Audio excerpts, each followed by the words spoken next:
mahusay kung mayroong isa dito na gumagamit ng shabu. Itong mga tao na ito, wala itong tinatanggap na ayuda, ha? Hindi ito hinahakot. Yes! Walang akap, walang AX, walang tupad, pero merong pangarap na gaganda ang kinabukasan ng Pilipinas. Yan ang totoong survey. Yes! Yan ang totoong survey. Kaming siyam sa PDP Laban ay pasok sa Magic 12. Nakikita natin na lahat kami sa PDP Laban ay pasok sa survey na protest vote, na mga taong nasasaktan, na mga taong naiinis, at mga taong galit sa ginagawa ng kasalukuyang kapangyarihan. Magulat na lang kayo pagdating sa eleksyon. Duterte, dahil sa kanilang pagmamahal kay Vice President Inday Sara Duterte, dahil sa kanilang pagmamahal sa buong senatorial slate ng PDP Laban, itong mga tao na ito, wala itong tinatanggap na ayuda, ha? Hindi ito hinahakot. Yes! Walang akap, walang AX, walang tupad, pero merong pangarap na gaganda ang kinabukasan ng Pilipinas. Unahin natin tawagin ang ating mga kababayan sa Baguio. Kumusta kayo dyan? Hindi ko nahahabaan yung aking pananalita. Basta ako, gusto ko lang talagang siguruhin natin. Alam nyo, kagaya sa nangyari ngayon, no? Andyan yung ating mga kababayan kahit walang ayuda. Anong ibig sabihin yan? Isabay pa natin yung mga survey na nagsipaglabasan ngayon, na nakikita natin na lahat kami sa PDP Laban ay pasok sa survey. Yan ang totoong survey. Yes! Yan ang totoong survey. Kaming siyam sa PDP Laban ay pasok sa Magic 12. Tama! Anong indicator? Anong explanation yan? Anong explanation? Bakit gano'n? Yun ang sinasabi natin na protest vote, na mga taong nasasaktan, na mga taong naiinis, at mga taong galit sa ginagawa ng kasalukuyang kapangyarihan. Tama! Yan, mga tao niyan, tahimik lang yan. Pero pinapakita nila yung kanilang saloobin pagdating sa eleksyon. Kaya, I'm warning you, hold your breath, tighten your belt. Pagdating sa eleksyon, sasabihin ko sa iyo, magugulat na lang ang lahat na itong siyam na ito, Attorney Jamie Bundok, yours truly, Mr. Malasakit, Senator Bongo, JB Hinlo, Attorney Raul Lambino, Yes! Congressman Rodante Marcolita, of course, ang ating pinakamamahal na si Pastor Apollo Kibuloy, at Yeah! si Attorney Vic Rodriguez, at Philip Ipi Salvador.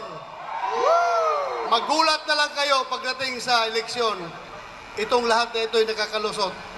Ako, I am not trying to be a prophet.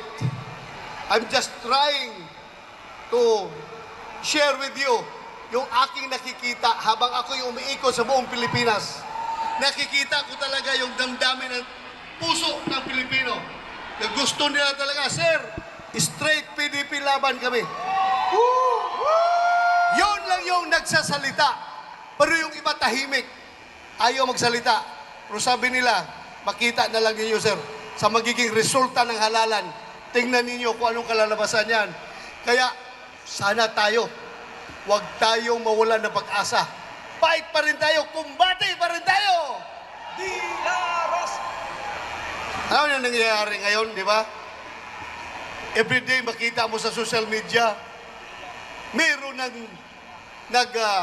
papalabas ng binablog na nila yung paggagamit nila ng shabu. Nakita ninyo? Ginagawa ng live sa Facebook yung paggagamit ng shabu.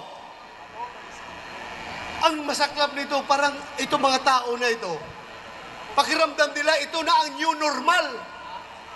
Normal lang nagagamit ka ng shabu. Normal lang na ipagmamayabong mo sa buong mundo na ikaw isang drug user. Bakit? Ano na nangyari sa utak ng ating mga kababayan? Hahayaan ba natin na magiging ganito na lang palagi? Hindi! Kaya tayo andito dahil nga sabi natin, ayusin natin ang ating bayan rally. Yan ang purpose sa rally na ito.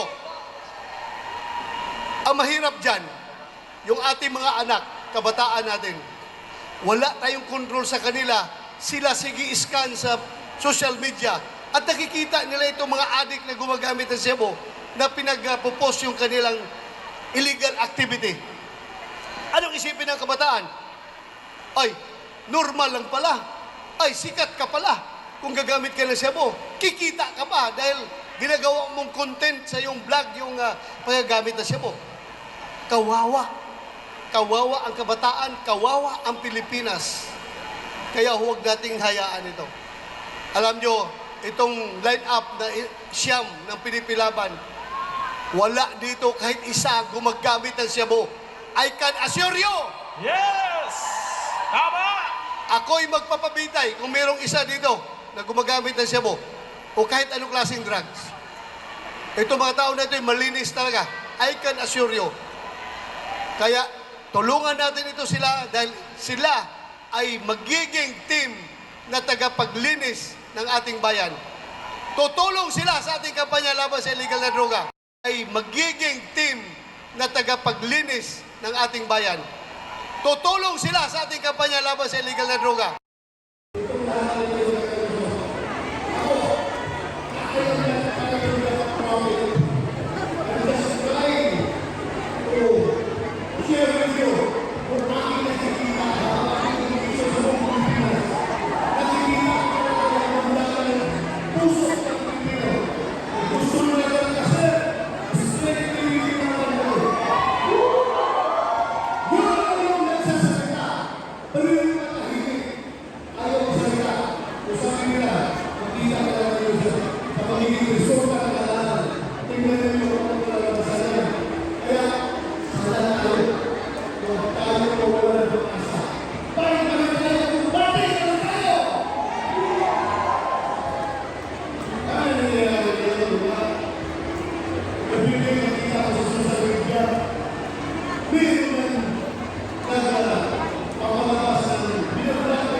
Wala dito kahit isa gumagamit ng shabu. I can assure you. Ako'y magpapitay kung mayroong isa dito kung gumagamit ng shabu. O kahit ang klase naman.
Amen.